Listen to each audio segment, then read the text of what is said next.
I said that I believed we were so different that there was no possibility of our getting along. "One of us has to change," he said, staring at the ground. "And you know who."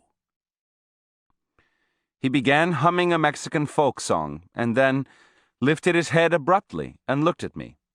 His eyes were fierce and burning. I wanted to look away or close my eyes, but to my utter amazement, I couldn't break away from his gaze. He asked me to tell him what I had seen in his eyes. I said that I saw nothing, but he insisted that I had to voice what his eyes had made me feel aware of. I struggled to make him understand that the only thing his eyes made me aware of was my embarrassment, and that the way he was looking at me was very discomforting. He didn't let go. He kept a steady stare. It wasn't an outright menacing or mean look, it was rather a mysterious but unpleasant gaze. He asked me if he reminded me of a bird. "A bird?" I exclaimed. He giggled like a child and moved his eyes away from me. "Yes," he said softly. "A bird. A very funny bird." He locked his gaze on me again and commanded me to remember. He said with an extraordinary conviction that he knew I had seen that look before. My feelings of the moment were that the old man provoked me, against my honest desire, every time he opened his mouth. I stared back at him in obvious defiance. Instead of getting angry, he began to laugh. He slapped his thigh and yelled as if he were riding a wild horse. Then he became serious and told me that it was of utmost importance that I stop fighting him and remember that funny bird he was talking about. "Look into my eyes," he said. His eyes were extraordinarily fierce. There was a feeling about them that actually reminded me of something, but I wasn't sure what it was. I pondered upon it for a moment, and then I had a sudden realization.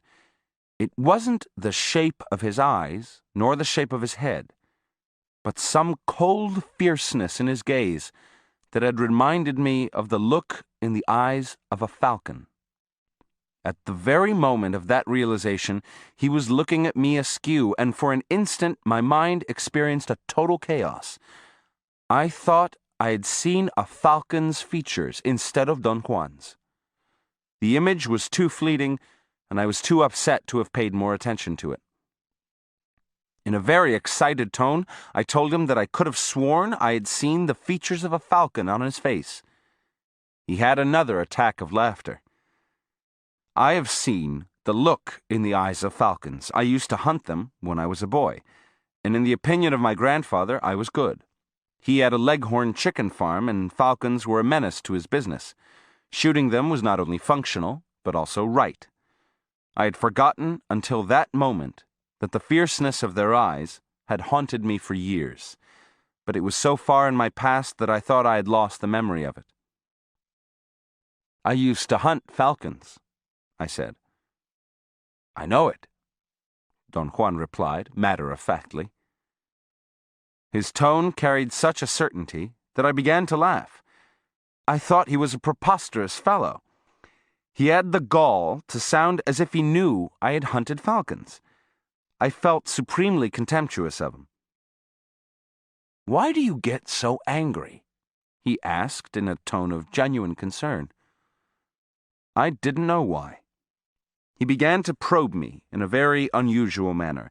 He asked me to look at him again and tell him about the very funny bird he reminded me of.